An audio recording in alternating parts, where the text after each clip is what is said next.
Dear student, बहुत स्वागत है आपका मेरे चैनल मैथ्स विद प्रदीप में। अभी तक हम लोगों ने लेसन 5 लगभग कंप्लीट कर लिया है। एक एक्सरसाइज बची है, आइए उसको भी देख लेते हैं।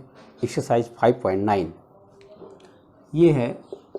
एक्सरसाइज 5.9 NCERT के पेपर्स हम लोग सॉल्व कर रहे हैं बुक्स, और उम्मीद करते हैं कि पूरी बुक हम लोग सॉल्व कर ले जाएंगे। क्लास 6 से स्टार्ट कर दिया तो आपके सामने क्वेश्चन दिख रहा होगा। पहला क्वेश्चन है कि निम्न को सुमेलित कीजिए। अच्छा देखिए, अगर आप सुमेलित करेंगे तो पहले लिखा हुआ शंकु। आप बताइए शंकु का डिजाइन इसमें से कौन सा है। तो अगर आप देखें तो जो दूसरा डिजाइन दिख रहा है ये है शंकु आपका, ये दूसरा डिजाइन, इसको हम शंकु कहेंगे। दूसरा अगर आप देखें तो लिखा है गोला। अब गोला कौन सा डिजाइन है, अगर आप चौथा देखें तो चौथे को आप गोला कह सकते हैं, ठीक है। तीसरी विकल्प दिया गया है बेलन। बेलन इसमें से कौन है, तो अगर आप देखें तो बेलन कहीं दिख नहीं रहा है। हाँ दिख रहा है, पांचवा विकल्प है ना, सबसे लास्ट में पांचवा विकल्प दिया गया है बेलन का। तो आप बेलन ऐसे देख सकते हैं, ठीक है। डी देखें तो डी में पूछा गया है घनाभ। तो घनाभ कहाँ दिख रहा है, तीसरा विकल्प अगर आप ध्यान से देखें तो तीसरा में बुक जैसी संरचना दिख रही है, वो आपके घनाभ जैसी हो जाती है।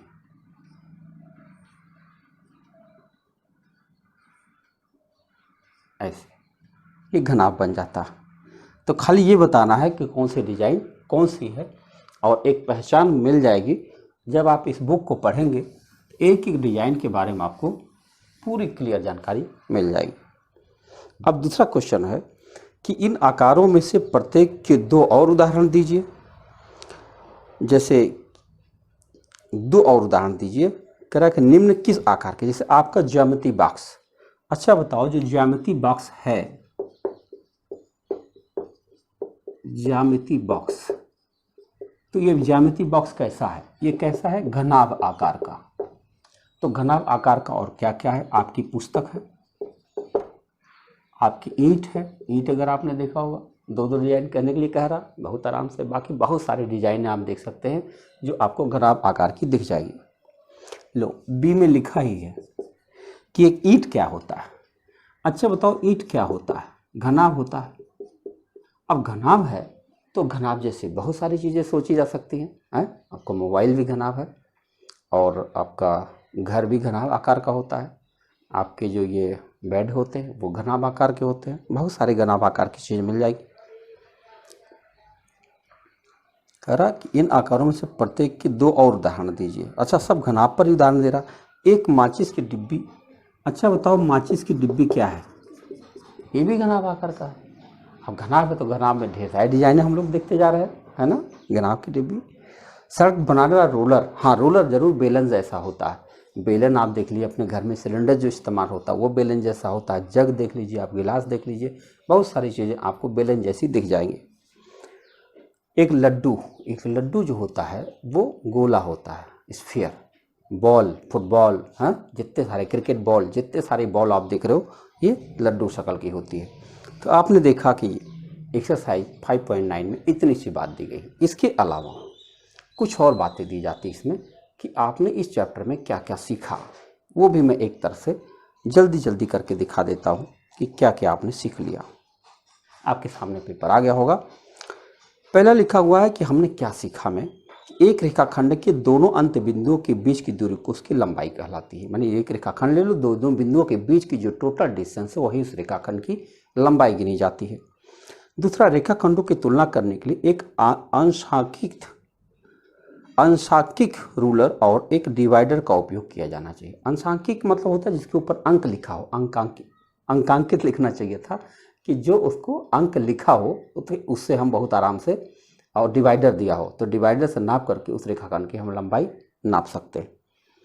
तीसरा लिखा है कि जब घड़ी की एक सुई एक स्थान से दूसरे स्थान पर जाती है तो उसे कोण का एक उदाहरण बन जाती है। तो सुई का एक पूरा चक्कर एक पूरा घूर्णन कहलाता है। पूरा चक्कर यानी 12 से घूम के फिर 12 पहुंच जाए तब एक घूर्णन होता है। और एक समकोण जब करता है तो 1/4 घूर्णन होता है, एक ऋजु कोण होता है तो 1/2 घूर्णन होता है। और कोणों के अंशों में मापने के लिए हम चांदे का प्रयोग कर सकते हैं, चांदा मतलब प्रोटेक्टर। समकोण की माप 90 डिग्री और ऋजु कोण की माप 180 डिग्री होती है। एक कोण जिसकी माप समकोण से कम हो न्यून कोण कहलाता है, और जिसकी माप समकोण से अधिक हो और ऋजु कोण से कम हो अधिक कोण कहलाता है। देखो इन सब की चर्चा हम लोग कर चुके हैं, एक बार फिर से रिवीजन किया जा रहा। फिर कह रहा है कि एक प्रतिवर्ती कोण ऋजु कोण से बड़ा होता है और सब कोण समकोण से छोटा होता है, संपूर्ण कोण से छोटा होता है। ऋजु कोण से बड़ा है और संपूर्ण कोण से छोटा, उसको हम प्रतिवर्ती कोण यानी रिफ्लेक्स एंगल कहते हैं। अगला दिया है दो प्रतिच्छेदी रेखाएं परस्पर लंब कहलाती हैं यदि उनके बीच के कोण 90 डिग्री हो। देखो अगर कोई भी दो रेखाएं ऐसे प्रतिच्छेद कर रही हैं तो इनके बीच में 90 डिग्री अगर बन रहा तो हम कह सकते हैं कि ये परस्पर लंब है। 5वां पॉइंट दिया है एक रेखाखंड का लंब समद्विभाजक उस रेखाखंड पर लंब होता है और उसे दो बराबर भागों में विभाजित करता है। जैसे आपने वर्ग और समचतुर्भुज के जो विकर्ण होते हैं उनको आपने देखा होगा, तो लंब समद्विभाजक कहा जाता है। 6ठा पॉइंट दिया गया है कोणों के आधार पर त्रिभुजों को निम्न प्रकार से बांटा जाता है। तो त्रिकोण के प्रकार में देखें तो प्रत्येक कोण न्यून कोण हो जाए तब उसे न्यून कोण कहेंगे, पर एक कोण समकोण हो जाए तो समकोण कहेंगे, और एक कोण अधिक कोण हो जाए तो उसे अधिक कोण कहेंगे। और न्यून कोण त्रिभुज, समकोण त्रिभुज, अधिक कोण का त्रिभुज। ठीक है, तो ये आपने देखा कि इतने सारे नाम हैं। और 7वां पॉइंट अगर आप देखें तो लिखा है भुजाओं की लंबाइयों के आधार पर त्रिभुज का वर्गीकरण किया जाता है। तीनों भुजाएं अगर असमान लंबाई हैं तो निश्चित रूप से विषमबाहु, दो भुजाओं की लंबाइयां बराबर हो तो निश्चित रूप से समद्विबाहु, और तीन भुजाओं की लंबाइयां बराबर हो जाएं तो निश्चित रूप से समबाहु त्रिभुज। इस प्रकार से त्रिभुज की गणना हम लोग कर लेते हैं। बहुभुजों के नाम उनकी भुजाओं की संख्या के आधार पर दिया जाता है। 3 भुजाओं का है तो त्रिभुज होगा, 4 भुजाओं का है तो चतुर्भुज होगा, 5 का है तो पंचभुज, 6 भुज का है तो षट्भुज, और 8 भुज का है तो अष्टभुज कहा जाता है। 9वां पॉइंट में आप देखेंगे चतुर्भुज को उनके गुणों के आधार पर वर्गीकृत किया जाता है। समांतर रेखाओं की 2 युग्म है तो समांतर चतुर्भुज, समकोण वाला समांतर चतुर्भुज है तो आयत हो गया, बराबर भुजाओं वाला समांतर चतुर्भुज है तो समचतुर्भुज नाम पड़ गया, और समकोण वाला समचतुर्भुज है तो वर्ग बन गया।